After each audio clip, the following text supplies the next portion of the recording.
गीता दर्शन की अनंत यात्रा पर मेरे साथ चलने वाले मेरे परम करुणावान सहयात्रियों,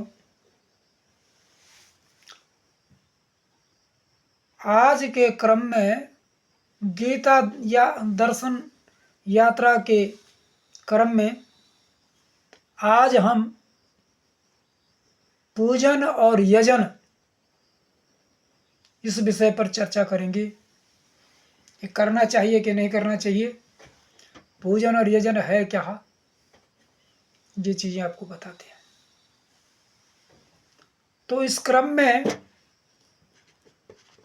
हमें भगवान का स्पष्ट आदेश है, देवान् भावयतानेनः ते देवा भावयन्तो वः परस्परं भावयन्तः श्रेयः परम अवाप्स्यत। अर्थात आप भी देवताओं के भावना कीजिए, उनको स्मरण कीजिए। वो सूक्ष्म तत्व हैं, वो प्रसाद तो पदार्थ तो ज़्यादा ग्रहण नहीं करते, भावों को ही ज़्यादा ग्रहण करते हैं। भावितने ते देवा भावयन्तु।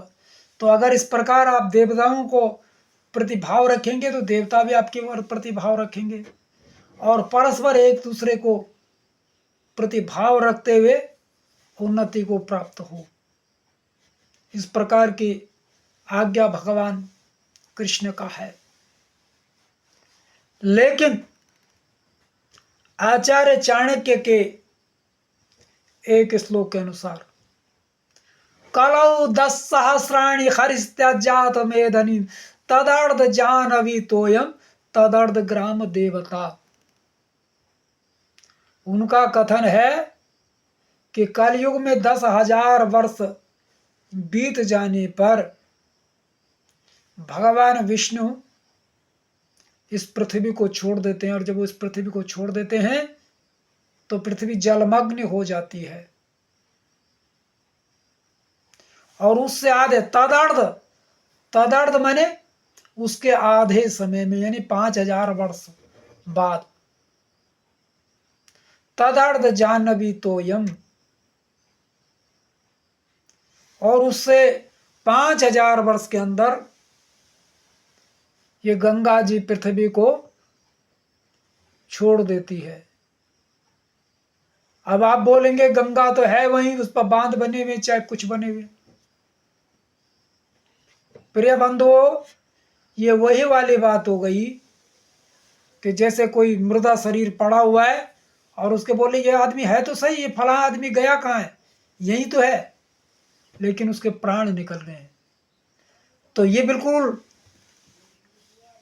आज कल लगभग 5,000 से ऊपर विक्रमी संवत्सर चल रहा है, और गंगा का गंगत्व तो समाप्त हो चुका है। गंगा माई लोप हो चुकी हैं, उसके जल का जो अमृतत्व था वो समाप्त हो गया। सब जानते हैं हम लोग, वो आचमन करने लायक नहीं रही, मर चुकी है गंगा माँ, वो पाताल चल जा चुकी है। तदर्थ जानवी तोयम, पृथ्वी को वो जल को छोड़ देती है गंगा। गंगा माई प्राणवान थी, आज नहीं तो कल कोई जगदीश चंद्र बसु ये प्रमाणित कर देगा कि जिस प्रकार पौधे प्राणवान है, उसी प्रकार ये नदी भी, पर्वत भी, ये सब प्राणवान है। बिना प्राण के हमको प्राण कौन दे सकते? धरती माता प्राणवान है, क्योंकि निष्प्राण से प्राण कैसे मिल सकते हैं? ये हमें प्राणवान अन्न दे रही है, तो ये धरती माता निष्प्राण कैसे हो सकती है? निष्प्राण से प्राण की उत्पत्ति का कोई उपाय है नहीं, कोई वैज्ञानिक बता नहीं सकता। तदर्थ जानवी त्वयं तदर्थ ग्राम देवता, और उसके आधे समय में अर्थात कलयुग के 2500 वर्ष बीतने के बाद, आज तो 5 युगाब्द जो है, कौन सा युगाब्द चल रहा, बहुत दिन से दास ने संकल्प पढ़ा नहीं, क्योंकि कर्म कांड में ज्यादा लिप्त नहीं रहता दास। तो मेरे ख्याल से 5,000 से, अभी मैं कल देख के बताऊंगा कि कौन सा युगाब्द चल रहा है, और 5,000 वर्ष होते होते गंगा जी ने छोड़ दिया, और 2,500 वर्ष होते होते ग्राम देवता ग्रामों को छोड़ चुके हैं। ग्राम देवता जो हम पहले कहते थे, किसी का पशु अगर जंगल में छूट जाता था, मेरे 2 पीढ़ी पहले के लोगों की बताते हैं कि रात को घर में आकर आवाज देता था वो ग्राम देवता कि फला स्थान पर जाओ, वहां पर तुम्हारा पशु विश्राम कर रहा है। जंगल में जाके लाते थे, वहीं पर वो पशु मिलता था। ये प्रमाण है इस बात के कि ग्राम देवता कुछ अंशों में थे, उनका पूजन किया जाता था। उनके पूजन की भी रात दिन की विधि नहीं थी, उनकी विधि थी अमावस्या या संक्रांति के दिन उनके नाम का रोट प्रसाद चढ़ता था, उनको याद किया करते थे, और सब परिवार में सुख समृद्धि आया करती थी। सब जानते हैं इस बात को। जो मेरी पीढ़ी के लोग हैं, उनके अलावा दूसरे पीढ़ी के लोगों को ये पाखंड नजर आएगा, क्योंकि प्रत्यक्षम किम प्रमाणम। अब आपको प्रत्यक्ष प्रमाण हो कैसे सकता है, क्योंकि ग्राम देवता ग्राम को अब छोड़ चुके हैं। इसीलिए कहा गया है, कलयुग केवल नाम आधारा, सुमिर सुमिर नर उतर ही पारा। इस पर बहुत विवाद हो सकता है कि कौन सा नाम लिया जाए, क्या लिया जाए। मैं तो बोलता हूं मेरे प्यारे मित्रों, आपके गुरु ने आपको जो नाम दे दिया है उसी को जपिए, उसी में भगवान है। विश्वास कीजिए अपने गुरु पे। हैं जैसे सारे दूध या दूध बेच रहे हैं, मैं नहीं बोल सकता कि कितना किसके में पानी है और कितना किसका शुद्ध है। ये तो आप लोगों को मैं यही बताऊंगा कि पानी पियो छान के और गुरु बनाओ जान के। ये आपकी ड्यूटी है कि आप किस प्रकार अपना, आपके अंदर विवेक होगा तो पाखंडी और निर्लोभी गुरु में अंतर आप अपने आप कर लेंगे। तो प्रिय बंधुओं, तो पूजा देवताओं की करनी चाहिए, और फिर भी आज जो विभिन्न देवताओं के नाम से लोगों पे अवतर रहे हैं, वो प्रायः अल्प मृत्यु को प्राप्त, जो पूरी आयु पूर्ण करने से पहले मर जाते हैं, जिनको वह रास्ता नहीं मिलता, आगे मुक्ति नहीं मिलती, उनके पूर्वज ही नरसिंह नागरजा आदि आदि देवताओं का नाम लेके अवतरते हैं, और फिर वो रोते हैं कि तुम मुझे याद नहीं करते, तुम मुझे वो नहीं करते।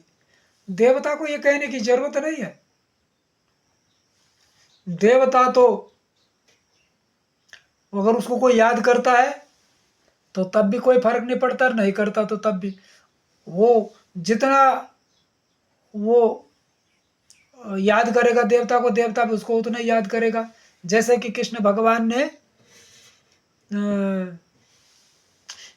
कहा भी है, जे जथा माम प्रपद्यन्ते तांस तथा भजाम्यहं मम वर्तमान वर्तन्ते मनुष्य पार्थ सर्वसा। अरे जैसे तुम उस देवता को भजोगे, वो देवता, वो पूर्वज ही भले आ गया, उसके नाम से ले रहा है, तो उसकी भी एक विधि विधान है। ये माना गया है, 2 अयन माने गए हैं, एक उत्तरायण और एक दक्षिणायन। तो उत्तरायण देवताओं का अयन माना जाता है, और दक्षिणायन पितरों का अयन माना जाता है। तो देवताओं का जो उत्तरायण है,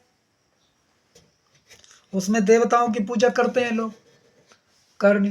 तो यानी 2, अगर आप पूजा करते हैं, कराते हैं किसी विद्वान ब्राह्मण से, तो वो करानी चाहिए नवरात्रों में। वासंतीय नवरात्र और शारदीय नवरात्र, ये 2 देव पूजन के स्थान है। बाकी आप अपना अगर दीवा देते हैं, वहाँ पर अपने पितरों को, देवों को, कुल देवताओं को याद करते हैं, क्योंकि आपके कुल देवता तो ग्राम देवताओं की बात नहीं, कुल देवताओं की बात, कुल देवता तो आपके साथ रहेंगे।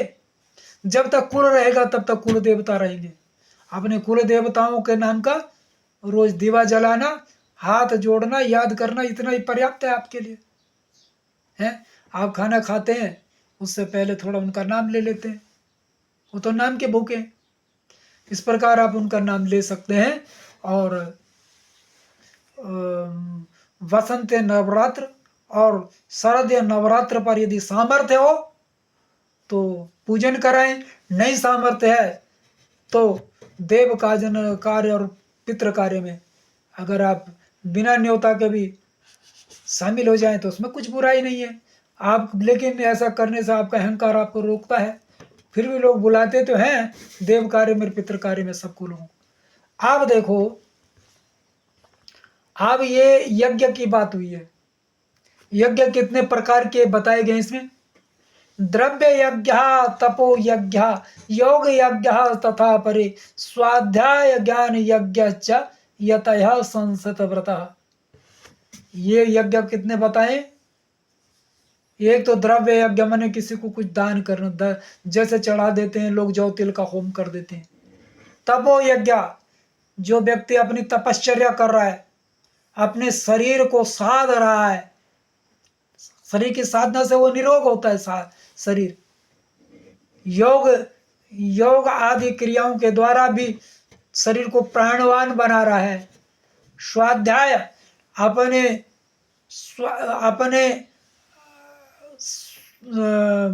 कमियों को निरंतर अध्ययन करता जा रहा है।